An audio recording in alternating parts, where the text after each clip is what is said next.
to We Are Wool People, episode 4. Today I've got a finished object. I've got some updates on my whips, and I've hit a stumbling block with my Jock collar, and I did finally make a decision and finish the dyeing of my boucle fluff that I'm going to use for my Oxford jumper. So without further ado, let's get into the update. Okay, so the first thing I'll show you is my Paul sweater, which I've finished. It was a really enjoyable knit. I've mentioned it a few times on the podcast right from the beginning. It was a whip that was on the needles when I first began recording these episodes, and it's knitted in Life in the Long Grass moon sock, held together with a silk mohair. The resulting fabric is very warm. And we're heading into autumn here in Australia, so that's good. So I'll hopefully be able to wear it. It's because of the silk mohair and the silk blend sock yarn. The resulting fabric is actually, it's got a beautiful kind of glow to it from the silk content. But also because of the silk, it gives it a kind of oily hand, and the fabric is actually really quite pleasing in that regard. It's got a lovely weight and quite a heavy, thick drape. I'll just stand up so you can come a bit closer so you can see the close-up of it.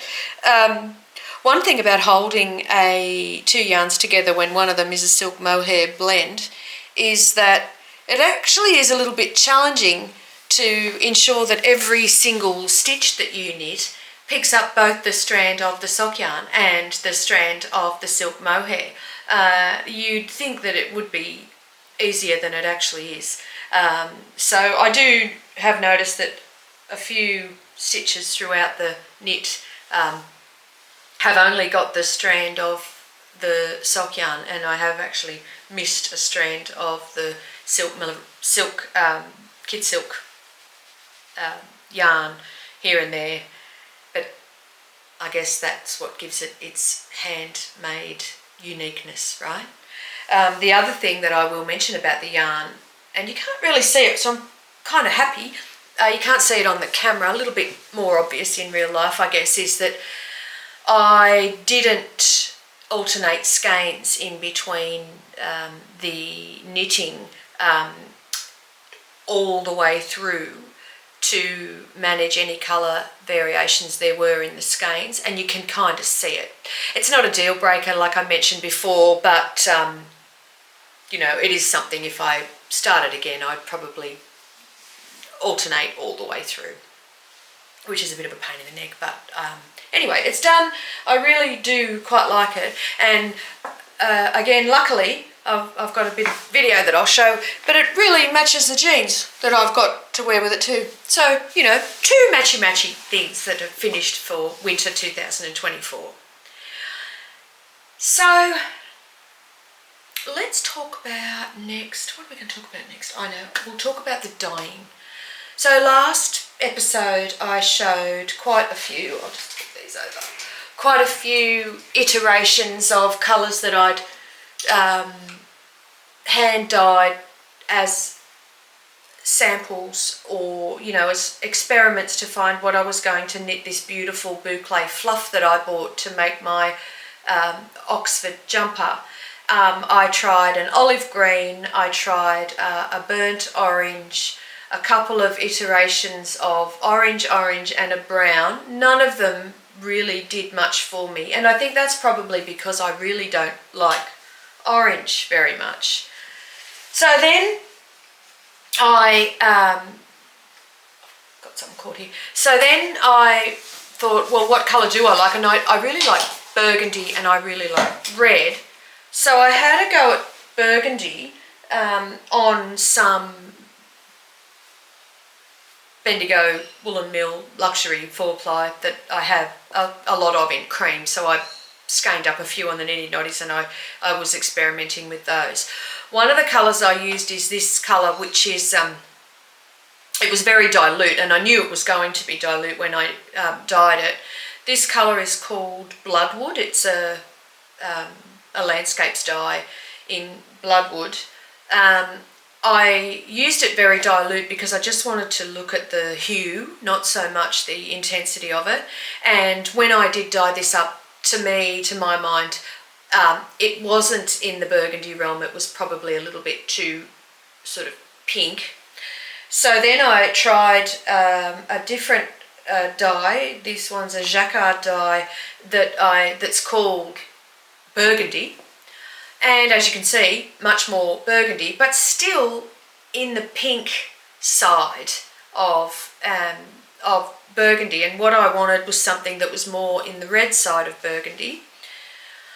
So I had a go then on the actual yarn that I'm going to dye, because as I mentioned before, that yarn has got a cotton central core that was going to stay white. And then it was only the halo around the outside of the yarn that's made out of the alpaca and merino that was going to take the dye. So I used the same burgundy colour, and I added to that a navy, an indigo colour. So I mixed those two dyes together to get a purple. What I was looking for was more of a red burgundy, and what I ended up with was this really royal purple. And whilst it wasn't the exact colour I wanted, I was pleased that it did take in a nice deep saturated way. The white central core yarn is still white because it's cotton and it's not going to take any of the acid dye. And also the other thing that I was quite pleased to see is that it didn't ruin the yarn. I was able to cake it up really quite well, and the fuzzy halo that still exists on the yarn is quite felted looking in the skein and in the finished product, and it's what I want for the jumper as well. So even though my first skein that I dyed was not a success in terms of the colour, it was a success in terms of the technique. So, buoyed by that success, I then went back. Probably not many of you know this, but in a previous life I was a dyer. I had a dyeing company, a hand-dyed yarn company 10 years ago that I really liked. But I didn't continue with it because I had young children and family responsibilities, and I ended up taking a full-time job that I've still got, and therefore my my little hobby / side hustle of yarn dyeing never, I don't do it anymore. But I thought about some of the colours that I did used to dye and that I did really like dyeing, and one of the colours that I really liked dyeing back in the day was red, and I do really like red. So I went with red, and I finished dyeing all the boucle fluff that I brought from Obsession Yarns, I think. But this is dripping wet because it takes such a long time for yarn to dry. It's a real labour of love, hand dyeing yarn. There's anyone who's ever done it would agree with me when I say it's a very laborious process. It's enjoyable every step of the way, but you never know what you're going to get, and you have to keep very fastidious records, and even when you do that, sometimes you can do exactly the same thing twice to a batch of yarn, and it doesn't come out exactly the same as the first batch did. It's a wonderful activity. But anyway, I did some more of it.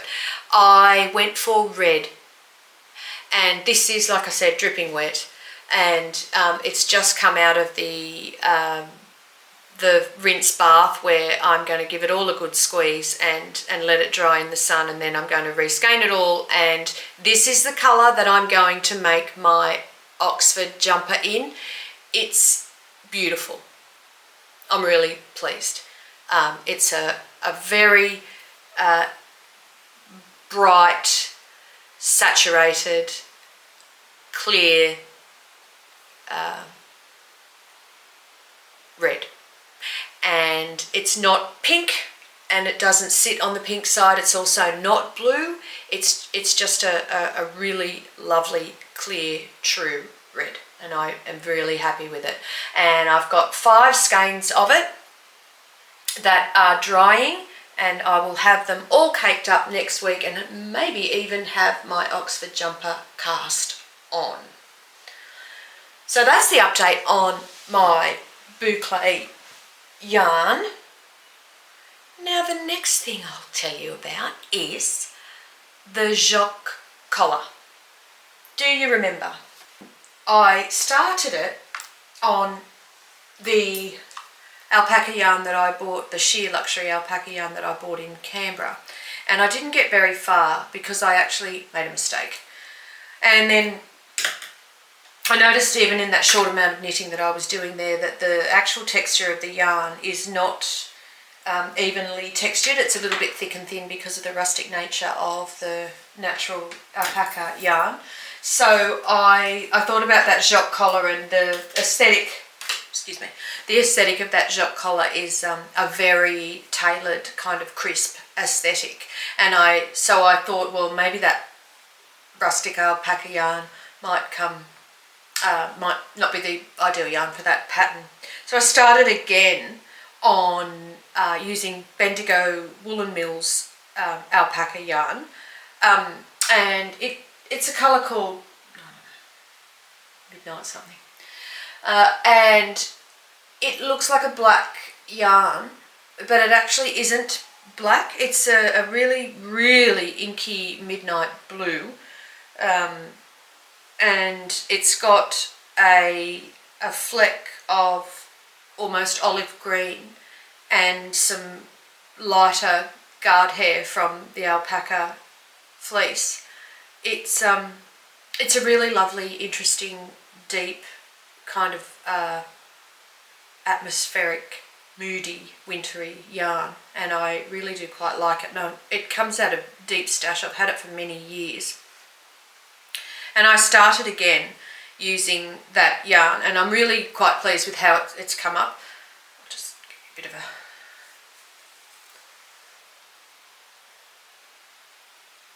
So you can see the texture of that yarn and how it's coming together. I'll just show you the increases down one of the shoulders. I'll show you the proper side. So you can see the increases and how they work down the shoulder using the half brioche pattern. And it's coming out quite well. I'm up to the part where we've just joined in the round for... Oh my goodness, what's happened here? Okay, I'm up to the part where I've joined in the round to work a few rows around the collar part, and then it's worked in pieces, front and back, for a front flap and a back flap. It's actually not joined down the side. The pattern is quite challenging. There's no hand holding happening here. It's half brioche, meaning that every second row is a brioche row, and you're only... Well, I'm not actually really sure what it means. Half brioche. It's like a fisherman's rib, or even a half fisherman's rib. And one of the things is that when you first start, you're working the half brioche front, forward and backwards, which means that there are purl stitches and knit stitches to contend with on both sides that alternate, obviously. You know, when you knit a purl on the front side and you purl a knit on the back side. So when you've joined in the round, then all your knits become knits and all your purls become purls, and therefore your brioche pattern changes from front and back to, you know, the same direction. and there's nothing in the pattern to explain that to you at all. Also, there are two edge stitches along the along the front here and here as you come down the collar, and then when you join in the round, those edge stitches disappear, but there's nothing in the pattern to tell you to stop working them. And so therefore it's quite challenging, and it suddenly occurred to me that I think I need to take a brioche class, because whilst I've gone okay following the pattern, I really wish that the technical aspect of it was clearer in my mind. So if you've got any suggestions for good online brioche courses, I'd love to hear from you, because I know there are a lot of brioche courses around, but I don't know which one would be a good one to do. So if you've got any suggestions for online brioche courses, I'd be really appreciative if you could drop me a line in the comments and let me know what they are, because I think I do need to do a brioche course. I need to know more about this. But it's coming out okay, and I'm about to split again quite soon to knit the front and the back parts. What I think I'll do is, and lucky it's the dark yarn, because the dark yarn's very forgiving, but what I think I'll do is I think I'll try it again using a lighter yarn and really look at each row, at the construction and the way that the increases are leaning, and how that affects the brioche pattern row to row, because, you know, as we know, brioche is 2 pattern rows per repeat, and the instructions for the jock collar are not hand-holding brioche instructions. So looking forward to that for my jock collar. I've also got a little bit of progress on my Tino jumper that I was in two minds about whether to put sleeves in. I have decided to put sleeves in, and I am playing yarn chicken with this much yarn left and 2 sleeves that are ready, more or less ready to go in. So hopefully next week I can show a finished object there. And that's about it for this week. What I thought I might finish with is a random whip. I've got plenty of random whips. I could random whip one random whip a week for a long time. Here's a random whip. Does that look familiar to you? Yes. It's the first clue of Stephen West's Geo Gradient mystery knit for 2023 that I'm not going to finish. I didn't like it. And what I'm going to do, I really like these colour combinations though. These yarns are a mixture of, the pink is one that I hand dyed myself. The caramel colour is a sock yarn from 3 Cats Yarns, and the peach colour, the shell pink colour, and the coffee colour are sweet pea skeins from Black Wattle Fibres, and I really like how those colours go together. So what I've got quite a few skeins of each one of them, except the pink. I've only got 1 skein of the pink because it's a hand dye, but that I dyed myself. But I am not going to make the Geo Gradient shawl anymore, but I did really like that graphic centre square that I did, and so I'm going to make a different wrap. I'm going to make the So Soon Knits Travel Mode 2, and the pattern doesn't show a colour picture of the actual wrap, but if I can show you just a schematic of what it looks like. It's a rectangular wrap done in colour blocks, and you can definitely see by the similar geometric pattern there that is going to look very similar and kind of great in these colours. So that is going to be a travel mode one day, and that is my random whip for the week. So if you liked today's video, I encourage you to give it a like and perhaps subscribe to the channel. And I appreciate everyone who's watched the videos and made comments.